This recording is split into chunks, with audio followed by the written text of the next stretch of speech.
안녕하세요, 여러분. 이제 지난 시간에 이어서 우리 오늘 마지막 시간에 있는 주제에 대해서 논의해보는 시간을 가져보도록 하겠습니다. 우리는 지난 시간에 이제 자본주의로 인해서 자산의 양극화 현상이 존재하고 있다라고 배웠는데, 오늘은 이제 구체적으로 어떠한 자산의 양극화가 이제 현실에 존재하고 있는지 뉴스 기사를 읽고 그에 관련된 질문을 통해서 살펴보는 시간을 가져보도록 하겠습니다. 어, 스크린 쉐어를 잠시 하도록 할게요.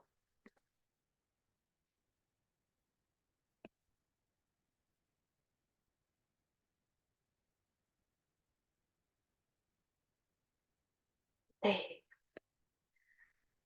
해당 뉴스 기사는 이제 사회적 갈등을 키우는 자산 양극화, 과연 타개할 묘수가 있나, 이렇게 말하고 있어요. 이 자산 양극화라는 게 우리가 비단 뭐 이제 소득이 많은 상위 그 소수의 사람들이 이제 많은 돈을 가져가고, 하위가 이제 되게 조그마한 액수의 돈을 가져간다라고만 생각할 수 있는데, 자산 양극화는 생각보다 되게 심각한 사회 구조상의 문제를 초래하게 됩니다. 자, 기사를 통해서 살펴보도록 하겠습니다. 코론 코로나19 팬데믹 이후 자산 양극화가 가속화되면서 사회적 갈등도 점차 깊어지고 있다. 국민 4명 중 1명이 사회 갈등의 가장 큰 원인으로 빈부격차를 꼽고 있는 만큼 자산 양극화는 우리 사회, 경제의 중요한 화두 중 하나이다. 전문가들은 불평등 문제가 오늘 내일 해결할 수 없는 전 세계가 안고 있는 문제라고 말한다. 특히 불평등은 법으로 강제할 수 있는 영역이 아니다 보니 사회의 통합도 쉽지 않다. 하지만 결국 더 나은 사회를 만들기 위해서는 성숙한 사회적 인식이 수반되어야 한다는 지적이 나온다.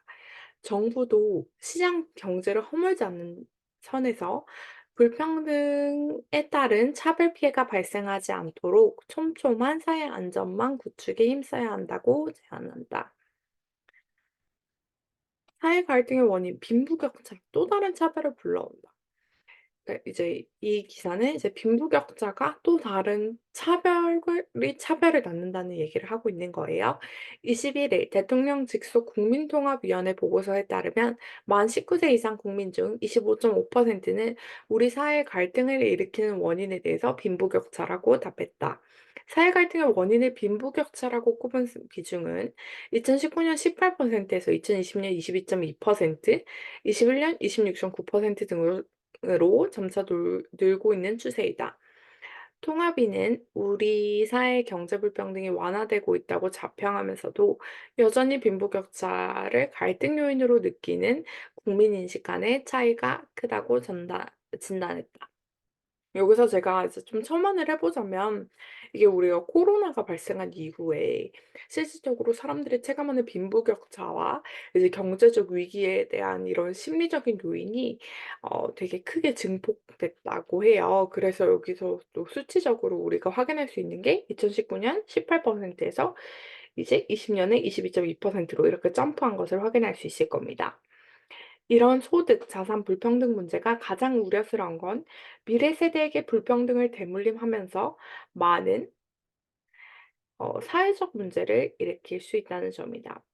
자산 불평등에 따른 경제적 불평등 외에도 교육, 주거, 환경 등 다른 기회 불평등은 또 다른 차별을 불러올 수 있다는 우려이다.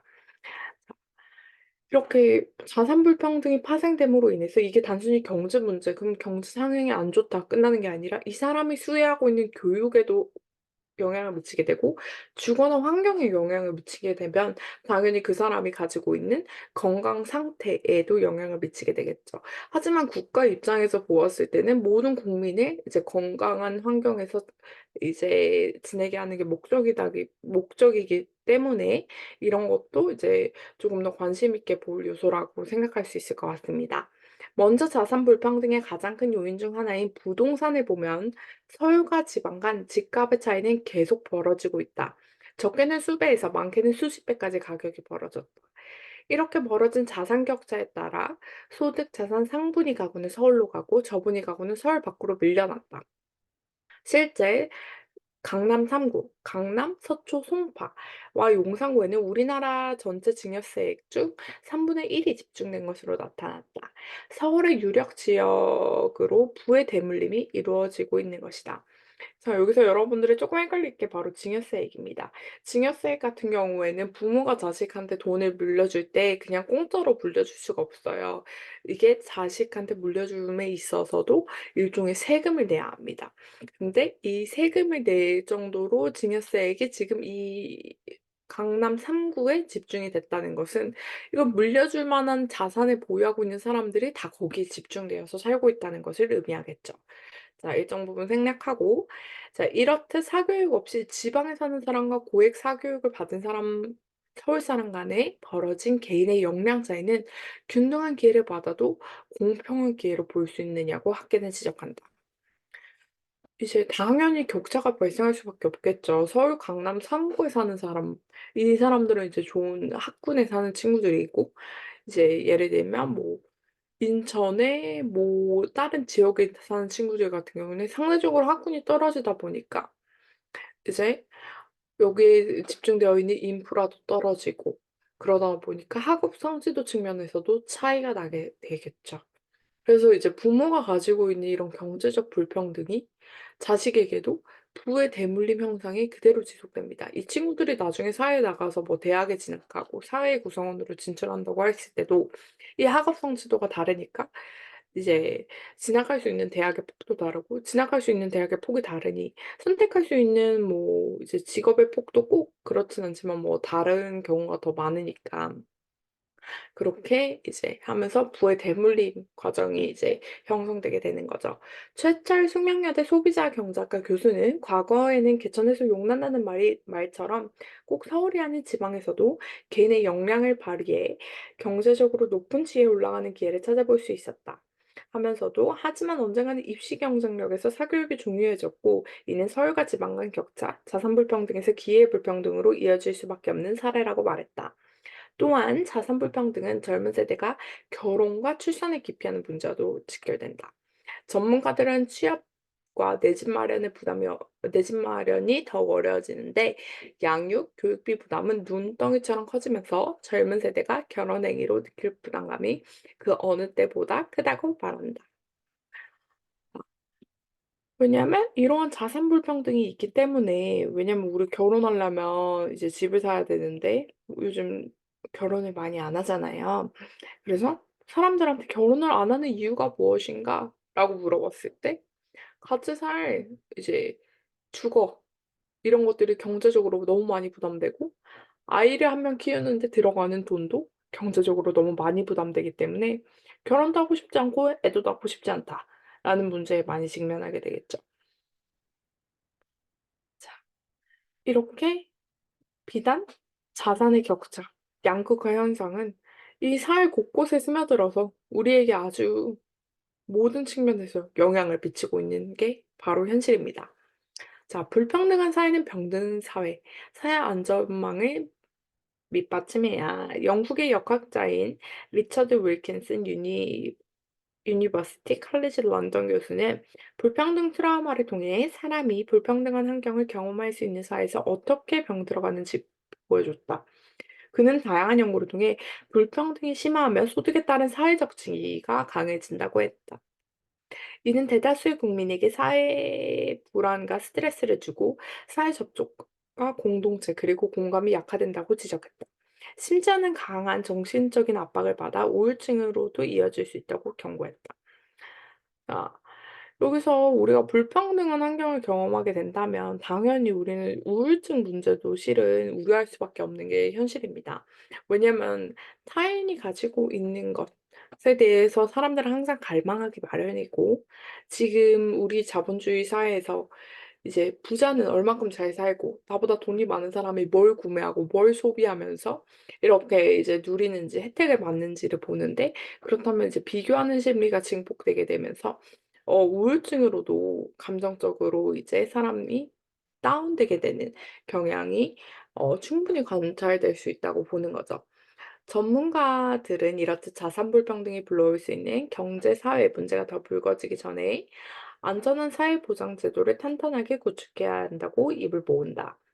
대외경제정책연구원에서는 자산 가격의 변화가 경제적 불평등과 대외경제 변수에 미치는 영향 분석 연구 보고서를 통해 심화하고 있는 부의 불평등이 거시경제 성장까지도 저해할 수 있다고 분석했다. 부의 불평등이 국내의 소비를 위축시키고 저소득 집단의 소비를 불안정하게 만들 수 있기 때문에 일분위 소득 집단의 소비 안전성을 위한 정책 방안 모색이 필요하다고 제안했다. 자, 당연히 이제 뭐 저소득 집단의 소비를 불안정하게 만들기 때문에 그 1분위 소득이라는 건 가장 소득 구간에서 이제 낮은 저소득 집단을 의미하는 거거든요. 그래서 그 사람들의 소비를 안정시킬 수 있는 이제 정책이 필요하다라고 덧붙인 거예요. 자, 이 보고서의 저자인 윤덕용 경기도 일자리 재단 대표이사는 적극적인 부의 재분배 정책을 통해 성장의 우호적인 경제 환경을 만들 필요가 있다면서 이를 위해 부동산 등 금융소득에 대한 조세 누진성을 강화하고 저소득층에 대한 사회복지 지출 강화와 정부의 소득 재분배 정책, 부동산 가격, 시장 가격 안정 등이 필요하다. 고 말했다. 이어 고령화와 같이 소득 불평등을 높이는 구조의 변화가 지속되지 않도록 대비할 필요가 있다라고 덧붙였다. 자, 여기서 제가 조금 첨언을 해보자면 이 적극적인 부의 재분배 정책은 부자한테 돈을 뺏어서 이제 못 사는 사람한테 나눠 주자는 거예요. 근데 이제 부동산 등 금융소득, 그러니까 이런 자산소득 같은, 이 금융소득 같은 경우에는 확실히 부유한 사람들이 많은 거죠. 그래서 이거에 대한 세금을 강화하게 된다면, 이거에 대한 누진세를 강화하게 된다면, 부유한 사람한테 상대적으로 더 많은 세금을 걷어서 이제 저소득층에 대한 사회복지 지출을 강화할 수 있다고 생각을 하는 거죠.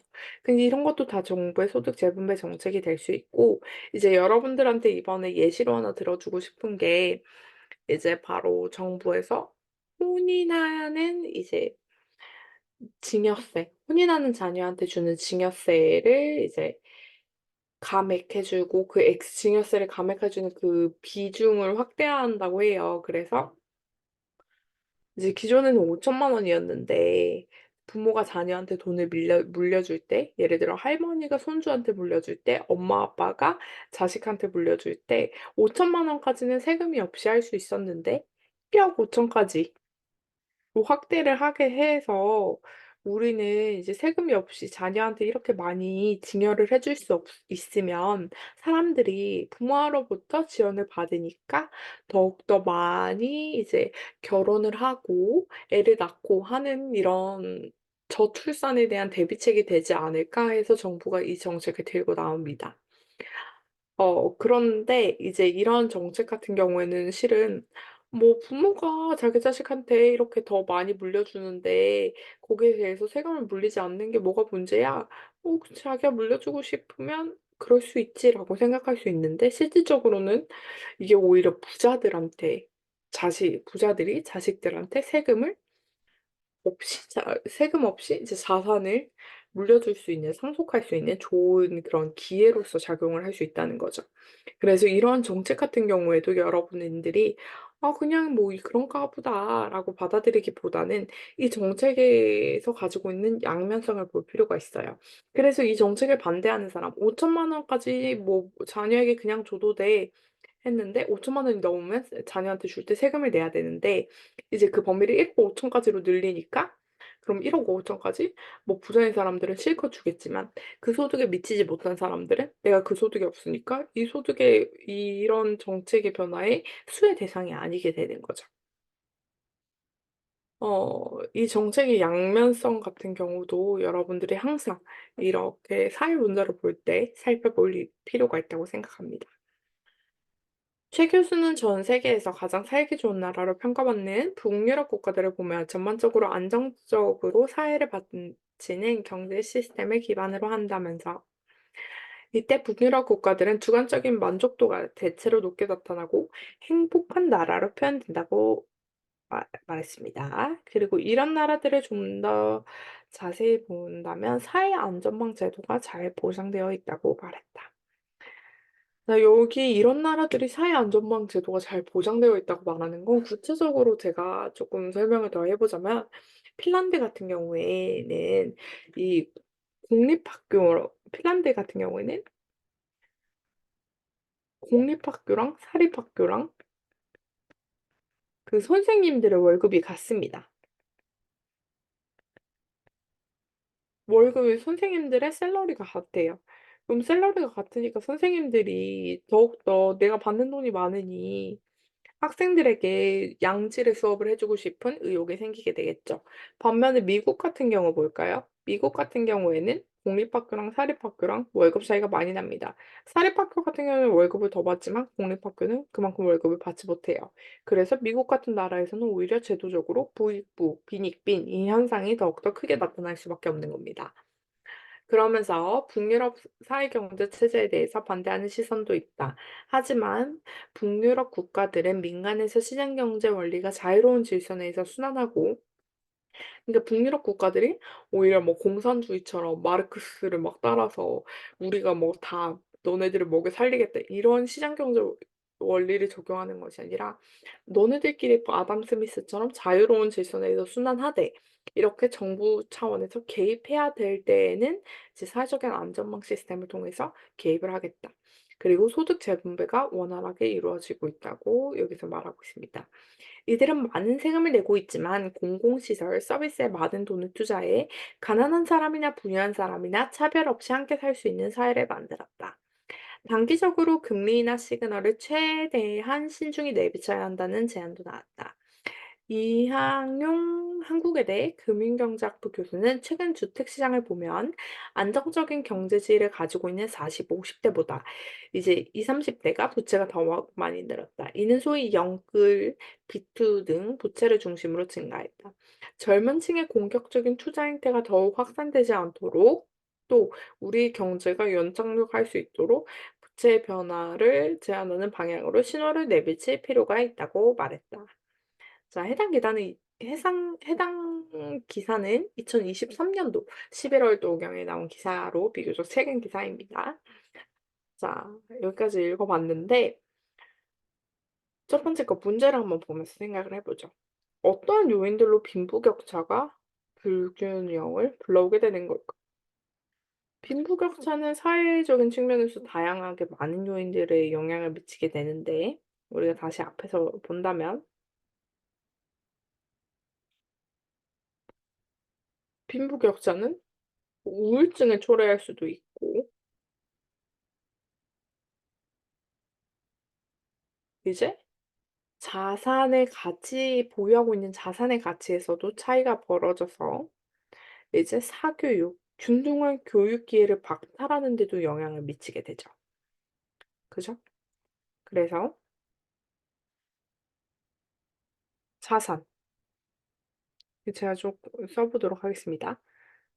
어떠한 요인들로 빈부격차가 불균형을 불러오게 되는 건가? 자, 축적된 자산의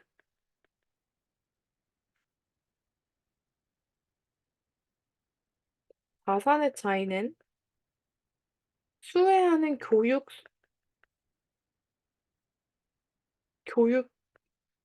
기회의 차별을 불러오고 이는 곧 차별을 유도하고 이는 곧 부 불러오고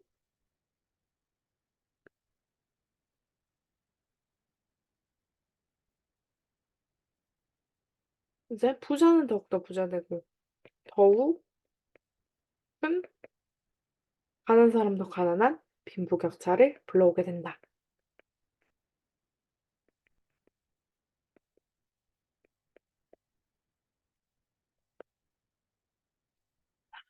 우리 첫 번째 시간에 제가 여러분들을 처음 만났을 때 금리 인하에 대해서 얘기했는데 금리 인하에 대해서 비교적 잘 알고 있더라고요. 금리 인하를 하면 만약에 근데 금리라는 게 우리의 삶에 어떤 영향을 미치냐면 여러분들이 보통은 이제 물론 대출이 없는 집도 있겠지만 사람들은 은행으로부터 대출을 합니다. 은행으로부터 이제 제가 여기 있다고 칩시다. 이건 저예요. 자, 대출을 해요. 대출이라는 건 "나 돈 좀 빌려줘." 하는 거죠. 그럼 은행한테 돈을 빌려줄 때 은행이 "그래, 너 1,000만 원 빌려줄게." 이렇게 하는데 그냥 빌려주냐? 은행도 남는 게 있어야 될 거 아니에요. 그럼 "내가 1,000만 원 빌려줄게. 그 대신 나한테 이자를 줘." 그럼 이자를 주면 그 이율만큼 알 퍼센테이지만큼 이율 퍼센티지만큼 내가 이제 매달 갚아 나가야 되는 거예요. 그래서 만약에 금리를 인상한다고 하면 내가 이 돈을 빌리는 기간 동안 갚아야 되는 이자의 액수가 늘어나게 되는 거겠죠. 예를 들어서 이제 금리를 인상한 해서 뭐 1,000만 원이다. 보통 해 갖고 뭐 1,000만 원이다. 이게 제가 하는 그냥 저는 예시를 든 겁니다. 이제 20만 원을 매달 은행 이자로 냈어요. 근데 금리가 인상되게 되면 30만 원으로 이제 내 예산 중에서 30만 원까지 은행에게 갖다 갚아야 되는 돈이죠. 자, 금리를 인하했다. 그러면은 금리를 인하했다는 것은 20만 원으로 가게 되는 거죠. 그럼 금리를 인하하면 보통은 사람들은 내가 가지고 있는 예산 중에 내가 가지고 한 달에 벌어들이는 돈 중에 이제 돈이 쪼끔 더 생기게 되는 거죠. 왜냐면 은행한테 20만 원만 주면 되니까. 왜 30만 원 대신에 20만 원만 주면 되니까 돈이 더 생겨서 사람들의 소비가 진작되고 소비가 이제 확대되고 소비가 확대되고 뭐 경기가 전반적으로 부양합니다. 근데 이런 정책 같은 경우에도 우리가 되게 신중하게 써야 돼요. 왜냐면 이렇게 너무 소비를 확대하고 경기를 막 부양한다고 '그럼 금리를 계속 내리면 좋은 게 아닌가?' 그렇게 하면 사람들이 투기를 하기 시작합니다. 소비 확대하고 막 투기를 해요. 투기도 증가하면 결국에는 경제는 뭐 빚이 늘어나게 되고 이 빚이 부채가 많은 국가 같은 경우에는 결코 오래 존속할 수가 없어요. 그래서 결국에 파산에 이르게 되는 거죠. 뭐든지 적당한 게 좋은 거예요. 자, 근데 반면에 금리가 인상되게 되면 내가 벌어들이는 월급 중에서 매달 은행에 갖다 줘야 할 돈이 늘어나게 되는 거예요, 30만 원으로. 그럼 나는 예를 들어 300만 원을 벌었는데 내 월급 중에 원래 20만 원만 줬었는데 30만 원까지 은행에 갖다 줘야 돼. 그럼 나는 소비를 위축시킵니다. 그렇게 되면서 뭐 이제 경기도 전반적으로 쪼끔 위축이 되게 되는 거죠. 근데 이게 경기를 부양을 너무 많이 하게 된다면 우리 그때 봤던 것처럼 인플레이션이 일어나서 인플레이션 디플레, 인플레 디플레 봤던 것처럼 이런 파동이 일어나게 되는데 이런 상황 같은 경우는 되게 다시 회복하는 데 시간이 오래 걸리기 때문에 우리는 되도록 이제 적절하게 금리 인하와 금리 인상의 이 을 극단적인 게 아니라 조정하면서 이제 정책적인 선택을 할 필요가 있습니다. 자, 앞서서 "개천에서 욕 난다는 말이 더 이상 현재 상태 보았을 때 적용될 수 없는 말임에 대해서 언급하였다." 옛날에는 "개천에서 욕 난다."는 말 되게 자주 했어요. 하지만 현대까지 "개천에서 욕 난다?" 이는 쪼끔 드물 수도 있을 것 같아요. 뭐 이러한 부가 세습되는 현상을 막기 위해서 본인은 만약에 본인이 정부 관료라면 어떠한 정책을 제시할 수 있는가? 자, 부의 세습을 막기 위해서 일방적으로 부의 세습을 막는다고 한다면 부자는 그러면은 부자한테 세금 많이 걷어서 뭐 이제 가난한 사람에게 주면 되지 않을까? '부자에게 분배할까?' 이렇게 볼 수 있는데 그러면은 뭐 부자는 근로의욕이 더 떨어지고 가난한 사람도 세금을 그냥 수여하니까 근로의욕이 떨어질 수 있는데 이렇게 되는 정책보다는 어 조금 더 모두가 납득할 수 있는 모두의 근로의욕을 저해하지 않는 선에서 납득할 수 있는 정책을 선택하는 것이 더 바람직합니다. 그래서 아까 얘기했던 것처럼 증여세 같은 경우에도 증여세는 물려줄 게 많은 부자가 내겠죠? 증여세를 증가시킨다. 이런 거 같은 거 증가시키게 되면 이제 부자한테 세금이 더욱더 많이 세습되게 되었죠. 또 학업 같은 경우에 여러분들 다 EBS 듣는다고 하는데 EBS가 듣고 나서 학업 성취도가 뭐 학생들이 사교육 안 받아도 학업 성취도가 과연 오르는가 이런 거에 대한 연구가 되게 많이 있습니다. EBS 학업 성취도 이런 거 있는데 이제 교육 격차를 줄이는 거죠. 교육 격차를 줄이기 위해서는 이제 모두 다 뭐 예를 들어 "과외를 뭐 시키지 마라." 그러니까 사교육을 조금 더 뭐 사교육에 대한 규제를 걸기보다는 이런 공교육 시스템에 대해서 뭐 이렇게 적극적으로 사교육을 따라잡을 수 있을 만한 지원을 해 준다면 이제 조금 더 이게 부의 격차로 발생하는 교육의 격차도 감소하지 않을까 하는 우리는 생각을 해볼 수 있을 것 같습니다. 자, 그래서 우리는 지금까지 이 기사를 통해서 이 과연 자본주의 사회에서 자산의 양극화와 자산의 양극화로 인해서 발생할 수 있는 여러 가지 이제 불균형 그리고 정책적인 대안에 대해서 생각해 보는 시간을 가져보았습니다. 감사합니다.